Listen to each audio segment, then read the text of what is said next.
Okay, now it works. Sorry, it was the switch. I forgot the switch. Okay, good morning again to everyone. As I said yesterday, I discovered, because I'm lazy, that Ivan wrote that I'm a legend. The reality is that the legend has officially retired as of September 1st, 2021, as you can see from the celebrative T-shirt. And so even Ivan will have to pay the consulting fee now to talk to me because I'm retired. Of course, I'm joking. I'm covering today a topic that is, in my opinion, extremely important, but is not an easy one.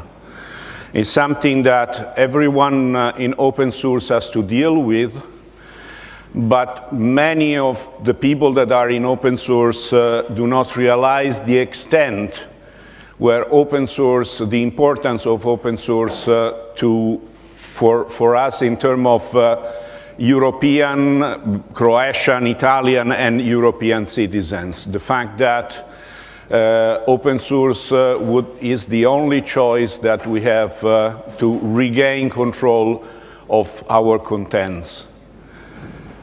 So what is digital sovereignty? Digital sovereignty is the capability of managing to provide the technology as to manage the technology in order to share contents in a transparent way.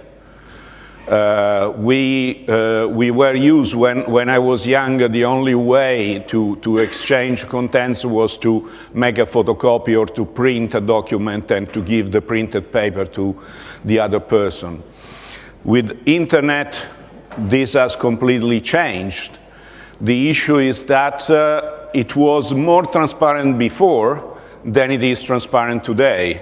So it's absurd to think that it was more transparent to print a piece of paper, because I was in control of that piece of paper, than exchanging a document as it is today, because I'm not in control of what there is inside the document.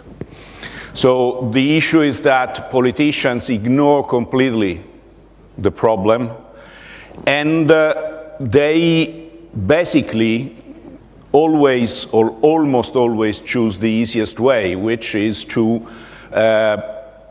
give the control to someone that has the power, the money, and the reach to control everything. But with that everything, it means not only the contents of our documents, but also our lives. And this is what worries me and should worry everyone. So technology sovereignty should be achieved with open standard and open source software. And open hardware, of course, if possible, but I would say, unfortunately, for open hardware in this equation, the importance of the standards and the software are higher than the hardware. You know, the top one, we were calling them GAFAM. Now they've changed their names, and it's AM. So Alphabet, Amazon, Apple, Meta, and Microsoft. But any way you call them, the fact is that these companies are getting bigger and bigger, and are getting bigger and bigger, leveraging our contents. So we give them the contents to make money. I produce a document, they make money with that document. I don't make money, but I don't want to make money with that document. But the fact is that they make money with that document. They make money when we talk to each other using a computer. They make money when we search the internet. They make money in different ways. And this is beyond our control, completely beyond our control. And of course, one of the byproducts is that we have got to a level, this is the scientific community. I have profound respect for the scientific community, but I didn't like what they did. So if the names of the genes in my genome cannot be managed by Excel, it's Excel that has to change, not my genome. And what the scientific community did was to change the name of our genes, because Excel was exchanging those for month names. So if a piece of sheet of software is not handling names, it should be the piece of sheet of software that changes, not me and not my genes. So we are at a level where really it is worrying, because the governments were not able to go to a single company and say, hey guys, you have developed a software that is not even able to import correctly names of genes, which are a little bit older than the software, let's say some 100,000 years or more.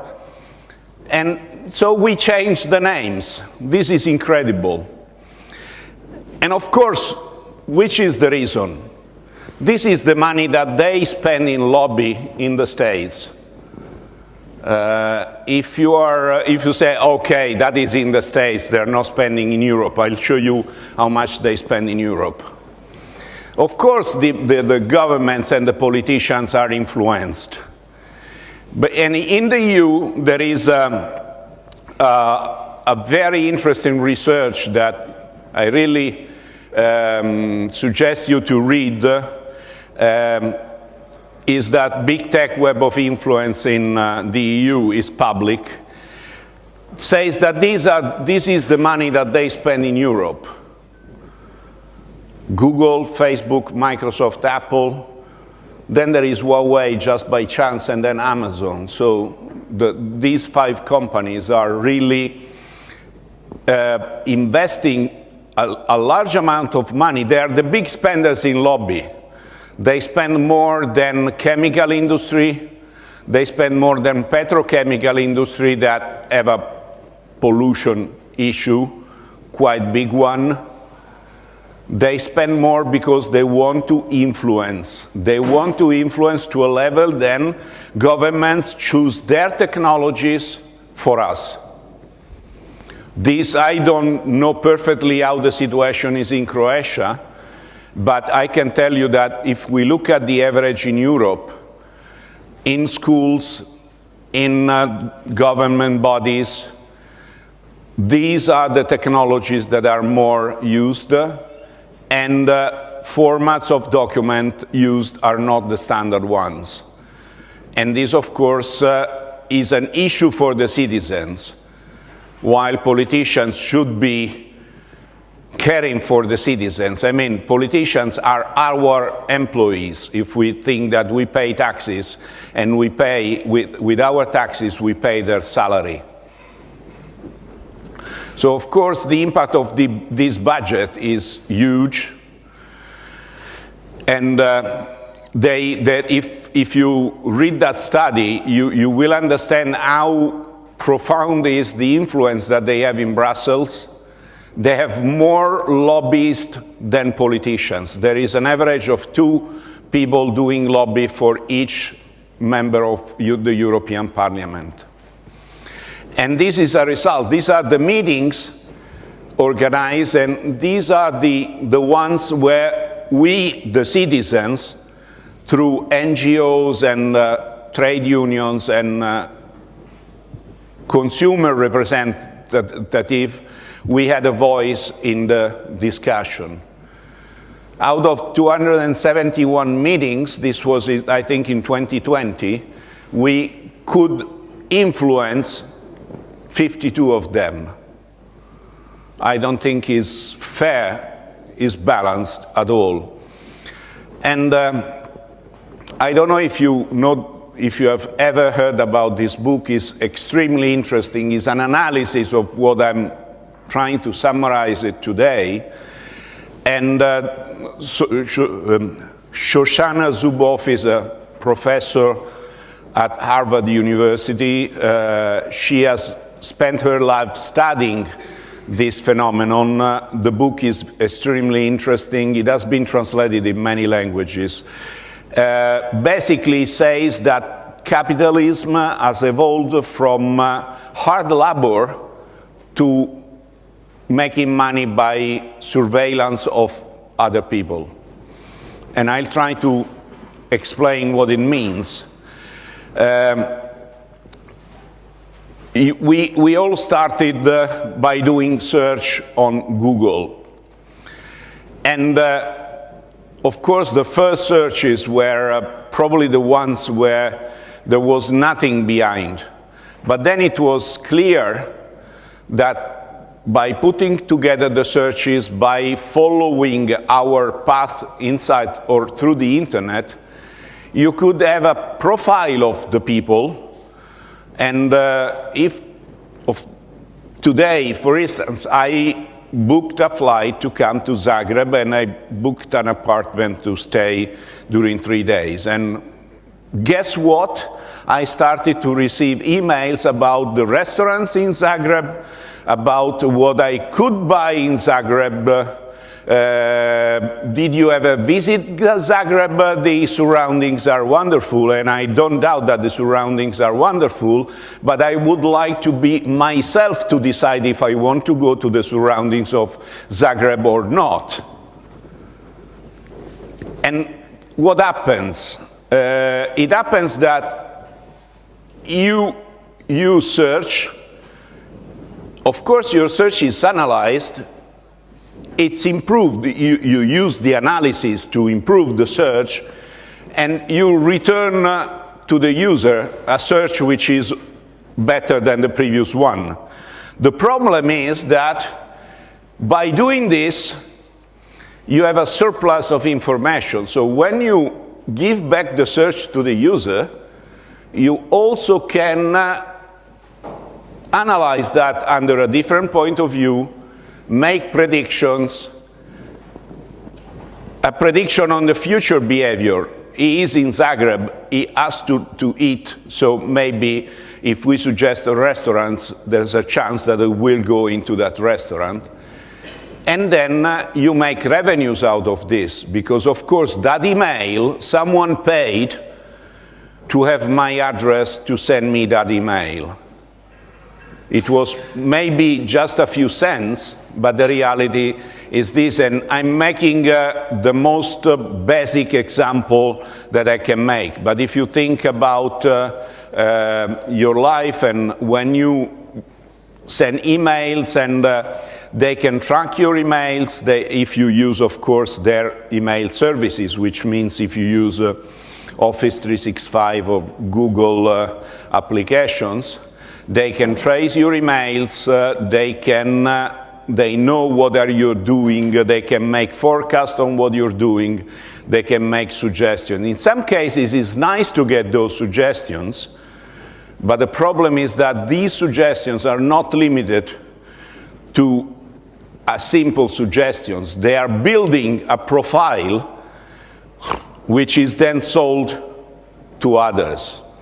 So this is the cycle.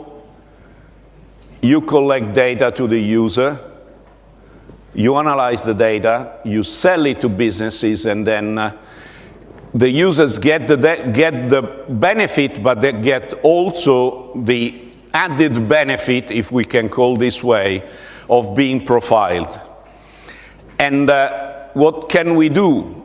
Of course, there are areas where this is helping us, but the reality is that there should be a limit.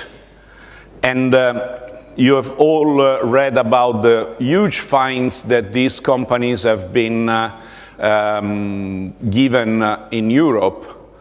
But they pay billions of euros without making any noise, just because they make more money than the billions of euros they are paying as fines.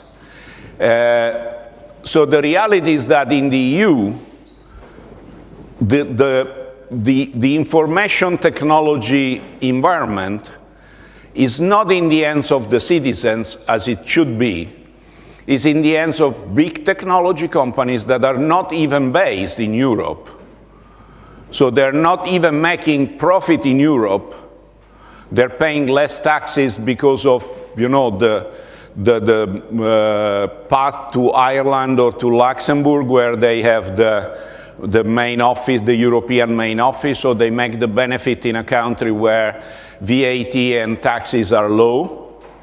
And then that money, don't believe that it stays in Ireland or in Luxembourg, it flies somewhere else. So that is something where we European citizens should fight with our politicians to improve the situation, because the situation is unfortunately getting worse. It got worse during the pandemic. If in schools, again, I don't know the situation in Croatia, but if I look at Italy and other European countries, during the pandemic, for remote education, most of the schools used Teams, Google, or Zoom, which is a Chinese company with huge privacy concerns. So the problem is that who was not falling into the hands of these companies because maybe was not a high user of technology, with the pandemic was in some cases forced. In Italy, there was a network of open source servers using Jitsi or Big Blue Button, but the number of schools that took the responsibility of using those servers was really a negligible one, because then you have to teach people to use the application while you assume that everyone is able to use Teams or Google or Zoom, which is not always the case, but you give for granted that people, just because they are around, they know how to use Microsoft products, for instance. While if they have to use LibreOffice, they have to get a training, because it's so different that you need a training to find the format page menu under format page. They prefer to find the format page menu under file, because it has always been there. Yeah, has always been in the wrong place. Sorry. So data has evolved. We were used to analyze data. Today, sorry, we are data and we are the products. So just try to figure out that when you walk in the center of Zagreb, instead of seeing human being, you see a lot of products walking around, because that is the unfortunate reality.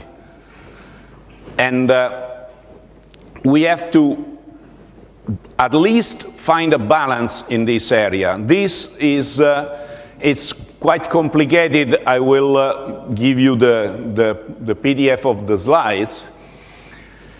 These are all the areas where you can be profiled. And this summarizes it. So this is a company selling a profile, and then you have 3,000 attributes for each person. I don't think that if you think yourself how many attributes you can have, you will never get to 3,000, but they have 3,000. But Oracle is even better. They get to 30,000 attributes on 2 billion people worldwide. So they know the length of your small finger or your left foot,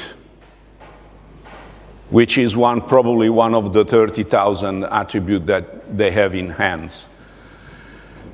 And the summary of this slide is that we produce the data, they own the data, and we should share the benefit of sharing data. We should be able to share our data when we want to share them because it's useful for us. And we decide which data to share. I don't mind to share the fact that I'm in Zagreb today because it's the reality, but maybe I do not want to know that I had a discussion with someone just because we exchanged a couple of heated emails. So can we regain the control of the data? Yes. The problem is that we should move from proprietary software to open source software. You probably heard about the Schrems 2 sentence. That is going again because they paid the fine, but they don't change their attitude. So SCC means standard contractual clauses. This is what you sign without knowing that you sign it. It's in the 48 pages of the Office and User License Agreement. It's in the endless agreement of Facebook or Meta, if you want to call it Meta, of Twitter, of Instagram, or whatever. And as you can see, large companies, they are aware of these clauses because in their legal department, there is probably someone paid to read the licenses, even if then they sign it because they don't want to, but at least they are conscious about that. But the smaller the company, the less is the awareness. So the fact is that you have small companies that put their data into the hands of large tech companies without even being conscious that they're doing this. So this is a big issue. Proprietary software protects the user by obfuscating everything. Of course, you protect because it's impossible to access the source code. It's impossible to know which are the transactions that are done when you do something, when you browse or when you create a document, when you save a document, when you print a document. Free open source software is exactly the opposite. They protect the citizen by giving them access to everything. You have access to the source code. You have access to a transparent way of creating contents. And I will explain this in details after. So the user, of course, not all the users, probably most of the users in this room, because I think we all share some technical background. But if we look at the 99% of people outside, they don't have really any chance of understanding what happens because they are not able to access the source code. They are not even able to access the XML code that you find in a document. And this is the reality for the majority of people. And these people are completely in the hands of big techs. And if we look at the maturity index in the EU, if you look at the desktop, is basically 0, because the organization that have a policy are really limited, and they never get to the highest level. So desktop is never leading. And also web and social tools, you see, this is also something to be worried. Data centers, there is more consciousness, but of course, if the data that go through the data center are the data which are infected by the control, the fact that the data center is based on open source software doesn't change the reality for the user. What would change with free open source software? It would change that governments would be back in charge of everything. They would be able to influence the way that documents are exchanged, just because if they don't like the way a feature in a standard is managed, they can talk with a standard committee that meets in public, and they can ask a feature, they can ask a change, they can ask for an improvement. They will never be able to do this for Microsoft Office format, because we don't even know where the technical committee is. We don't even know when they meet. We don't know when they exchange emails or whatever. And then you have formats that you lose data and you don't know why. You are not able to recover the data because the XML is closer to the one written by a monkey than to the one written by a man. And please excuse me, monkeys, to use you in this, because I think that a monkey, educated monkey, would write a better XML than a Microsoft engineer. Apparently it's a no-brainer, but the reality is that the money we were talking before makes this a problem. By switching to free open source software, no one would earn a single euro or a cent of a euro. We all would earn in freedom, capability of working better, but this is not what concerns politicians, unfortunately. Sorry to be blunt, but I'm old, I've not that much time to live, so either I say this now or probably I've lost my chances. Let's look at vulnerabilities in documents. In 2011, the German government realized that there was something. All the documents that had vulnerabilities were of a certain origin. PPT. This is Microsoft Works. It has disappeared, but Doc, XLSX, XLS, RTF. Only PDF is not a Microsoft-controlled format. But you can say that is back in 2011. The situation has improved. No, the situation has got worse. This is Kaspersky in 2019. 70% of all global malware was running happily on Microsoft Office documents. 70%. That means 7 out of 10 attacks were done with the Microsoft Office documents. And although, of course, it's always difficult to find this kind of information, it looks like the reviews on the reports done by security companies in 20 and 2021, I'm an avid reader of all this information, are for a further worsening of the situation, which is really unfortunate. And while if you look at the fixes by open source software, this means that the fix were almost immediate when the vulnerability was discovered. So there was not even time to write the vulnerability report. These were fixed when the vulnerability report was written, but before it was made public. And this is the 9% that are solved after it is public.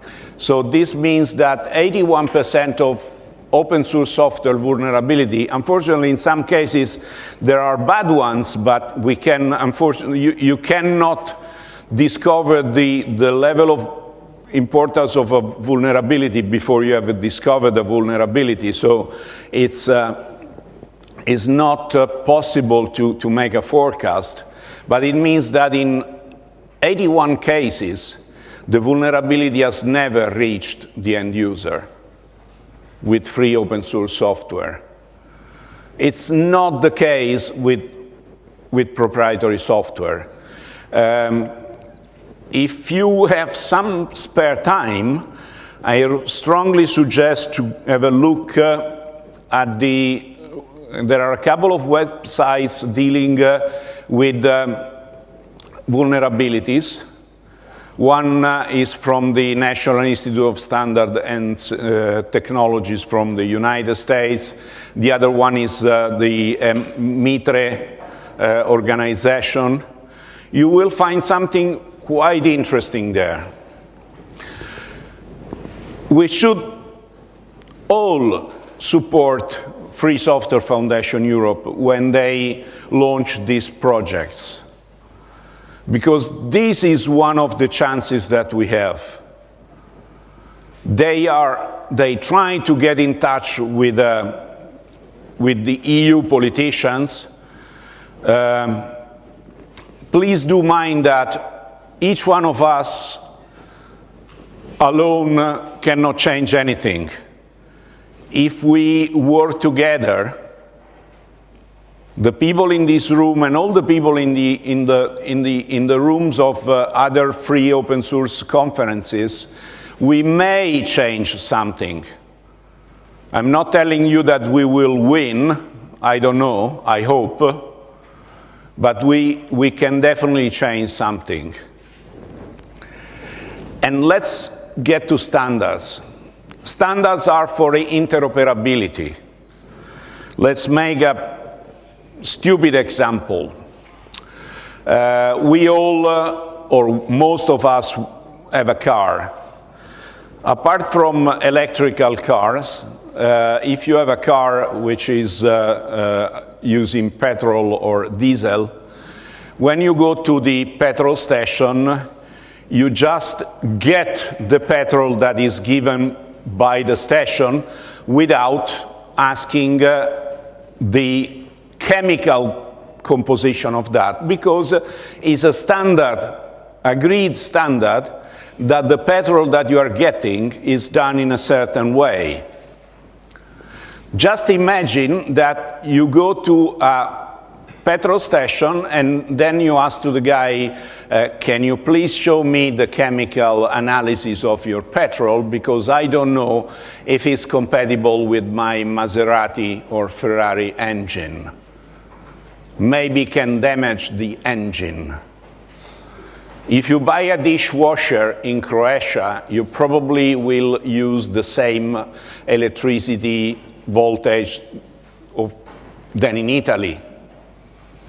You use a different one in UK, you use a different one in the States, okay, and for this kind of machines, exchange is limited, but for instance, with mobile phones, the power of mobile phones and of your laptops can work globally, just because it has been built to be compatible with the three electrical standards that you find around.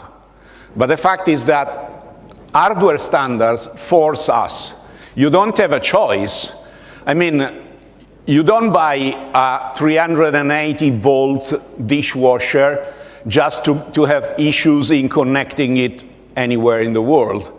And no one will sell you that kind of dishwasher just because they know that it would not work. So hardware standards force us. Software standards are unfortunately less visible, and being less visible, you can tweak them.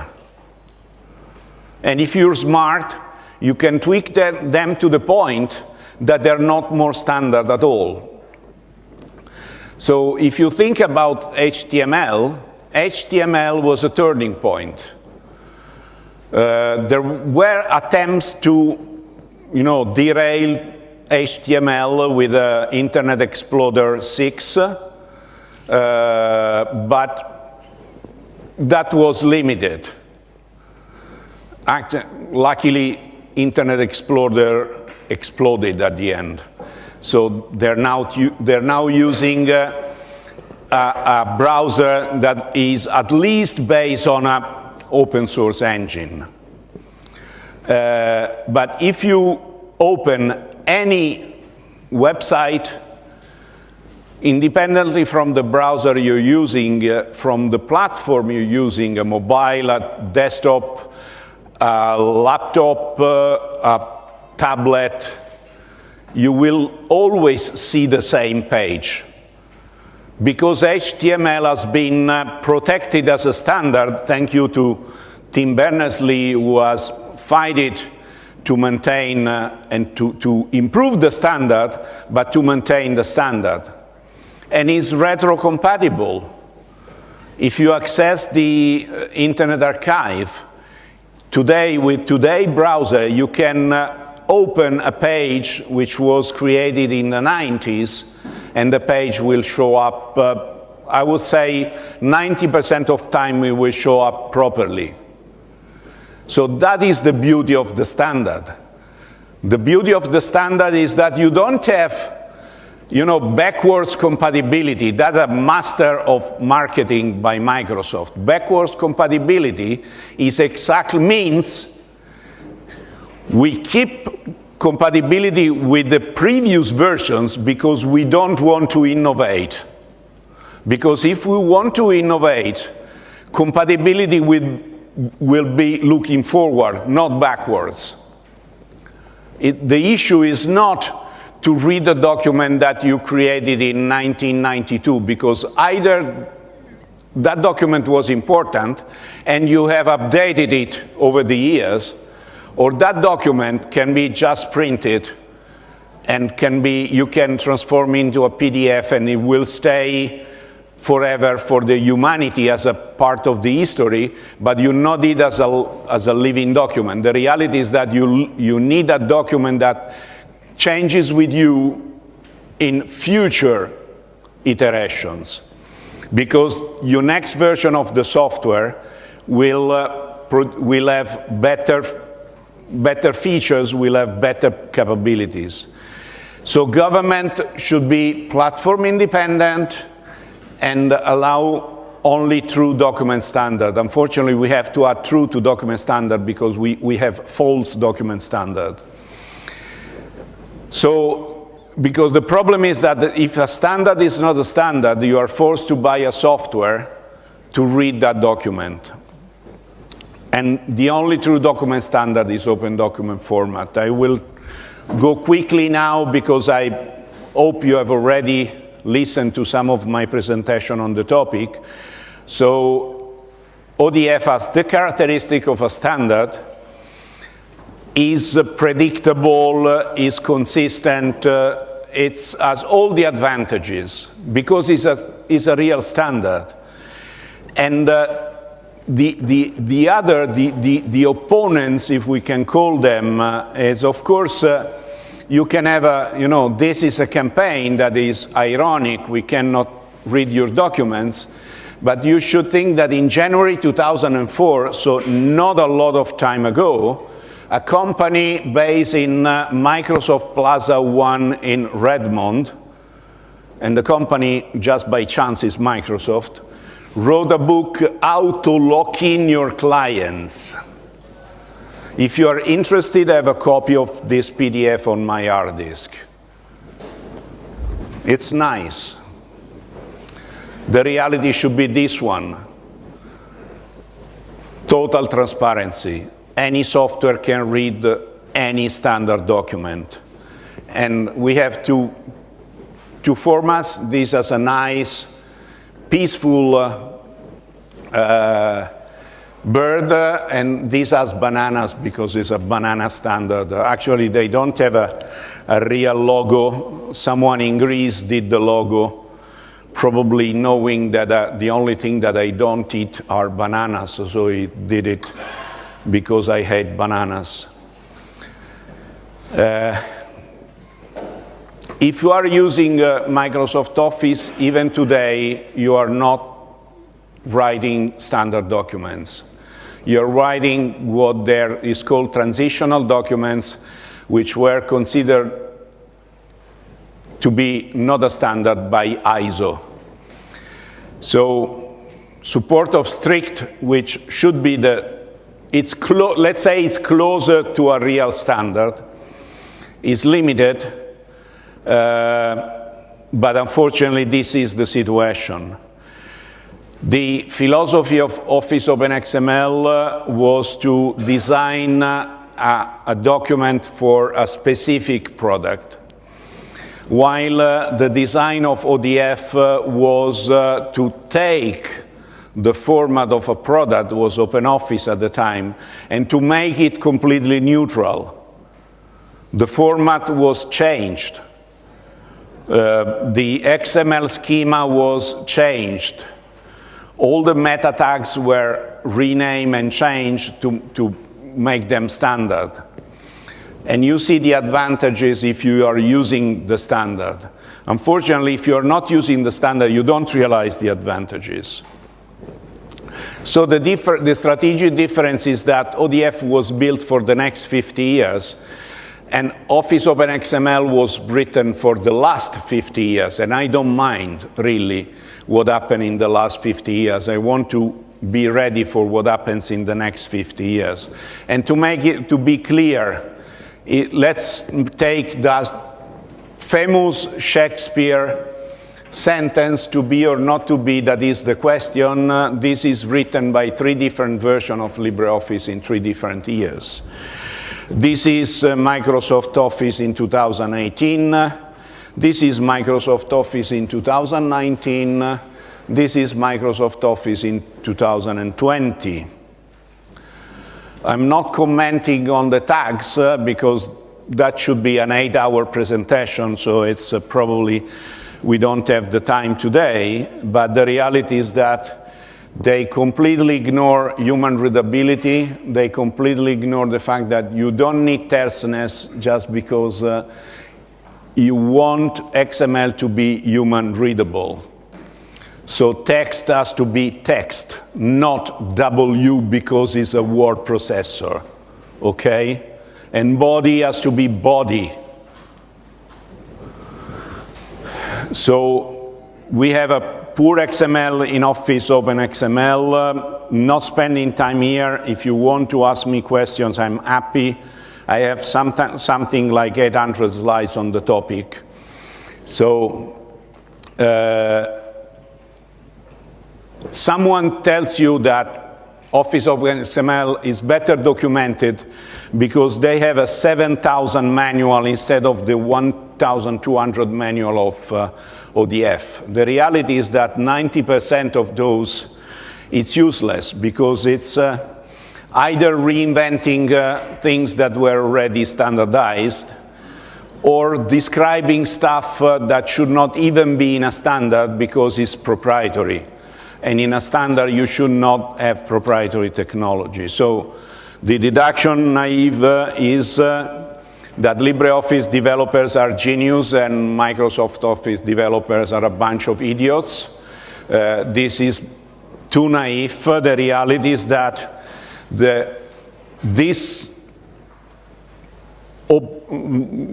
obscure handling of the format is due to the fact that the format is protecting the market that is worth today more than $25 billion. And Microsoft has at least 50 to 60% of that market, which makes 16 to 17 billion dollars, almost close to 90% benefit, and just make a couple of calculations to understand how much money they make. And if people think that they don't rely anymore because people say, oh, but Microsoft today is just the cloud. No, this is server products, cloud services, but this is Office, okay? So they're making with Office, and as you can see, it's not changing. So they're making a large chunk of their turnover with Office products.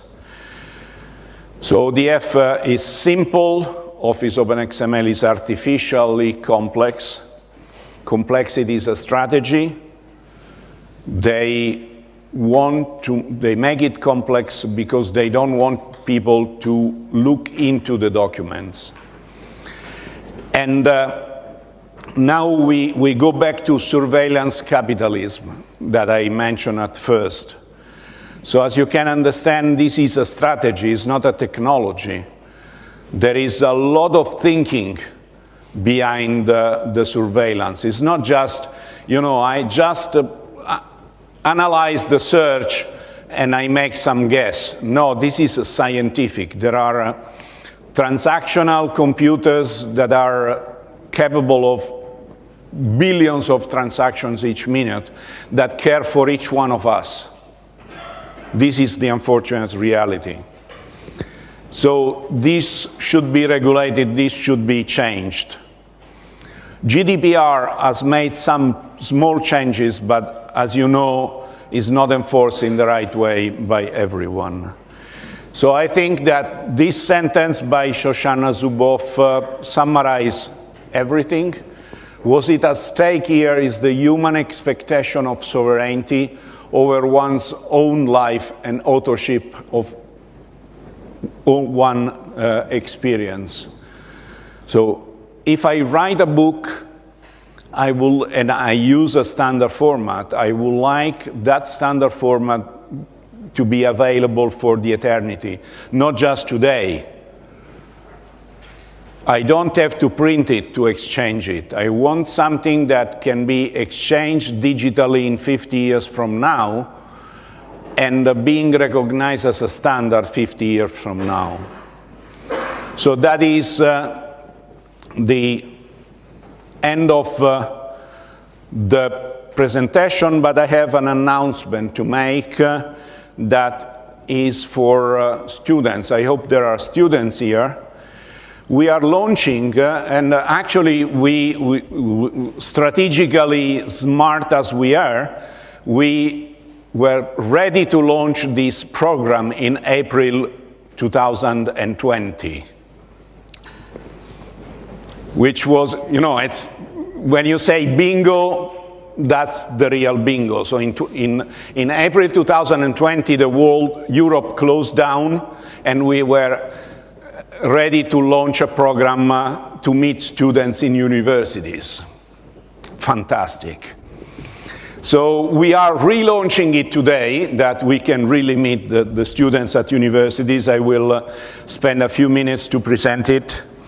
So what we look for people that is willing to help us in talking in universities in the way most appropriate to the university, talking to professors, to other students, organizing meetings, organizing research. It's up to the creativity of the people to help us to make inroads in universities, because we think that universities are extremely important for all I said before. We want to get people that help us. What we give back, of course, an opportunity to improve your knowledge of LibreOffice, the becoming part of a global network of people that has the passion for open source, but also some deep technological understanding. Maybe some presentation trainings to become better at presenting. Some talking with some marketing guys. One is me, so it's up to you to decide if it's a pleasure or a problem to have myself as an interface, but that's it. I will not change, at least. I'm 68, I can only get worse.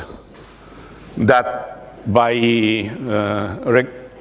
formal recognition. When you're over 60, you just start to become worse than you were before. And we will give some money. You won't, believe me, no one will become rich for being part of this program, but it's going to be fun, and you will be at least rewarded for helping us. Which are the next step if you're interested? Send me an email. We just have a quick chat. You can prepare a kind of proposal, a program. I will do the first level of evaluation, and then you will be asked to to create a presentation and to present to the entire team at the Document Foundation. And if everyone is happy, then we will start the program. Of course, the program will start when it makes sense. So usually, we have calculated to have programs that are a semester. So probably the next start that makes sense is just after summer. But of course, we need some time to make the preparation. And that's all. These are my emails. And if you have questions, there are some T-shirts for the braves that will ask the questions. Otherwise, I will decide who gets the T-shirts in a totally non-democratic way.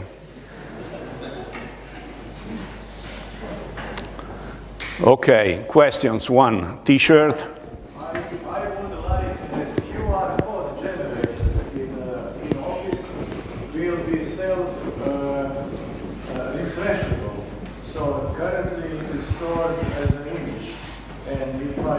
Change in the XML format the content, I won't get the new picture. So it's a request. Should I repeat it? Okay, I would like that QR code generator in the LibreOffice is great, but it needs to be refreshed. So in XML there is a text that is actually content, and QR code is stored in a document as a picture. And if the text in XML content is changed, I tried, the picture doesn't change by refresh. I think it should. This is a small request. I'm not technical enough to give you an answer. That part specifically is not part of the standard. So, because the standard is not yet configured to accept QR codes, standards are moving slowly. This is an enhancement. It's probably something that should be asked, and you should, and I think it's interesting, but you should either send an email to the QA people at LibreOffice, you find the email, or you can file a request for enhancement using Mozilla. Okay. Because that, I think it's interesting, but of course it has to be, the feature has to be tweaked in some way, and maybe cannot be tweaked at the moment, I don't know, because of course, okay. Or if you are a good developer, tweak it yourself, of course, as in open source. Okay. Which size of T-shirt? Medium, large? Small one. Small, so this is the smaller. Thank you very much. There is two others. Thank you. I have a question about, you emphasize the backward compatibility as something negative, but can you please elaborate that more? Because if you have a standard that changes frequently and breaks the previously presented, is that real a standard? So a standard is evolving. So you should, the concept of backward compatibility with a standard does not exist, because if a standard evolves properly, version 1 of the standard, and I made the HTML example not by chance, will be compatible with today's software. So if you open an ODF 1.0 document, which means a document that was created in between 2006 and 2008, you will open it today without any issue. But that is not backward compatibility, it's standard compatibility.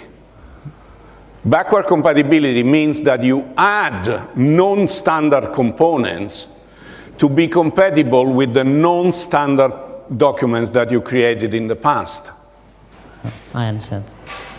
So opening a Word 2.0 for DOS document today doesn't make sense, because either that document is completely obsoleted, or if it's not obsoleted, you would have changed it already, transform it into Word 1 for Windows, and then in Word 2006, 2007. So it's a backward compatibility is a very nice marketing concept, because it says you will never lose anything, but the fact is that I'm not getting anything in change, because I'm not losing my documents written in 1987, okay. I don't even remember what I wrote in 1987. Yeah, so standards should be something like a constitution. That's changed really, really rare. So the fact is that the standard 1.0 is a basis for 1.1, for 1.2, 1.3, 1.4. So it's not backward compatibility. If you are compatible with the standard, you will include all the features of the 1.0 standard, even if you read the 1.3 standard format today. I hope it's clear, the fact. So it's not a question, it's looking forward. I'm not losing what I have, because the standard evolves in the right direction. And if a feature is going to become obsolete for some reason in the future, then you will have documentation to tell you, I don't know, let's say, telling us stupid things. Tabs will be not recognized by ODF 25.0, but you will get a report that says, starting from ODF 25.0, tabs will not be recognized anymore. So either you transform those into, and it will have to provide you a bridge between the two. Okay, thank you. Which size? Small are finished, so eat more.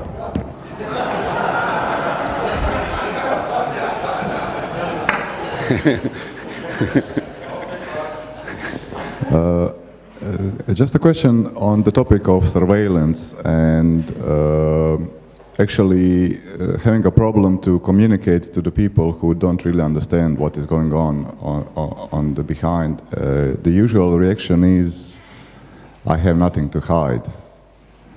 And it's also like a propaganda thing that happened it's also part of the mechanism, I would say. Of course. And what would be your response to something like that? What's the strategy to fight? Just imagine that you have diabetes. Today, you usually, my son has diabetes, so I know the situation. Today, your doctor will ask for giving him the glucose amount on a daily basis, and it's done by email.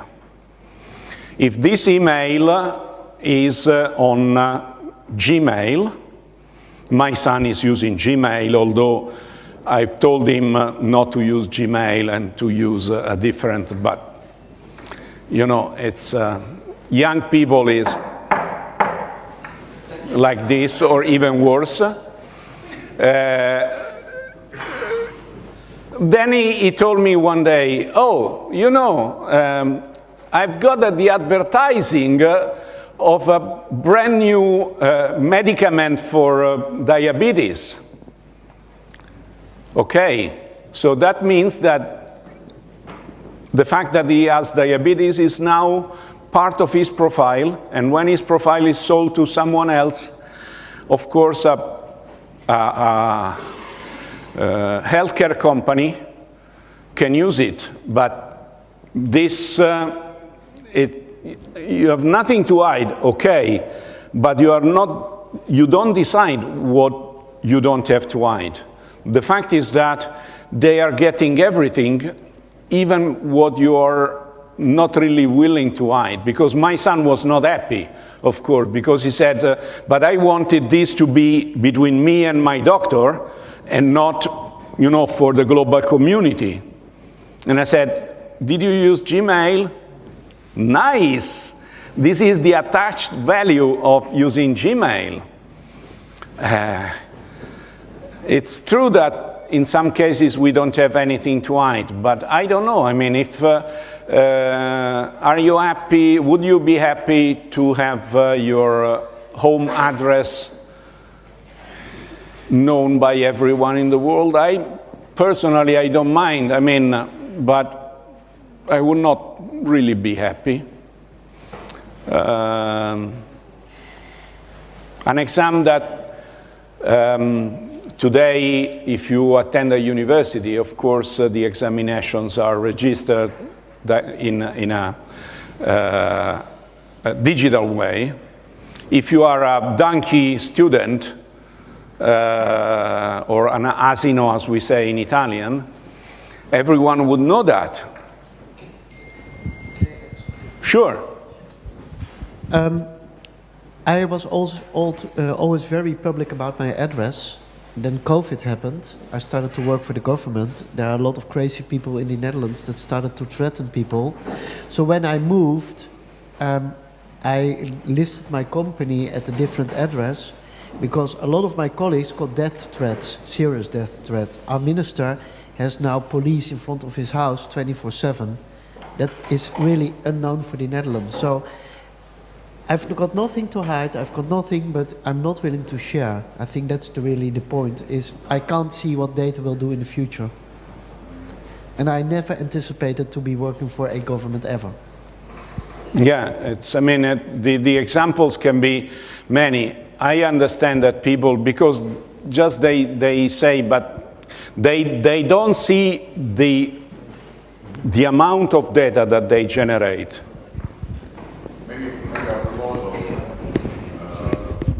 Maybe on this your documentation or this public policy, maybe to work out on some data strategy how to find. We try to do this. The reason why I was, it's large okay for you? Medium, eat more. I can only get 2 kilos of cevapcici today and you will fit in the large one. We have time only for one more short question, unfortunately. Hi, okay, quick one. I mean, we all get the advantages of using a standard format, but pretty much 99% of the people using document formats don't care about it. And if you tell them what about in the next 10 years, they will don't care. But what are some, and of course they will not switch to OpenOffice or anything else just because of that. So what would be some small step to tell someone to, like, in which way to go, some small change which will benefit the everything, That's like maybe save in a different version of he will not stop using Microsoft Office, but maybe to force saving in the 2020 version or something like that. It's unfortunately, and this is one of the reasons why Microsoft created the, let's call it, alternative standard, is that they know that with their marketing power they could probably fool everyone around the world. So if these people lose if one of the files of these people breaks, the answer would be very easy. You've lost everything. If you were using ODF, you would recover everything in 5 minutes. It happens more frequently than you can think. I answer to the user mailing list, and the people that lose it, contents are not just negligible. I would say it's really difficult to explain in a short time. One of the things that you can say is if you really care about your documents, you should use a format which is protecting you by respecting standards. And standards in this case, for instance, are the Gregorian calendar. Excel is not compatible with the Gregorian calendar. Chinese and Muslims, they respect the Gregorian calendar more than Microsoft. That is not bad. Because they have their own calendar, but for documents they respect the Gregorian one. Country codes, I know that these are details, but people is not aware that when they write a document in Croatian, that document, that ODF document, will be marked as being in Croatian. So if I want to know the language of origin, let's say that I use an automatic translation tool, I will always know that the language of origin was Croatian, which can help me or not, but I don't know. Colors, have a standard number in, which is respected by ODF. I understand that we always enter into technology, and for normal people, they don't care. The problem is that if they have issues of compatibility, we should leverage when these people step into an issue. When they have an issue of interoperability, that's typical of a non-standard. If it was a standard, it would be interoperable without any problem. But I totally agree on the fact that it's not easy, and this is the reason why we are in this situation, unfortunately. Luckily, you are one of the people that eats cevapcici, so... Thank you. I hope to get there, okay. And so there are still 2 extra large for the cevapcici addict. 2 large, no, 2 XXL, 2 XL and 1 large. I don't know if there are other questions, but I don't know about the time. Yes, we do not have time for more questions, unfortunately. Sorry. But I will be around so you can chase me.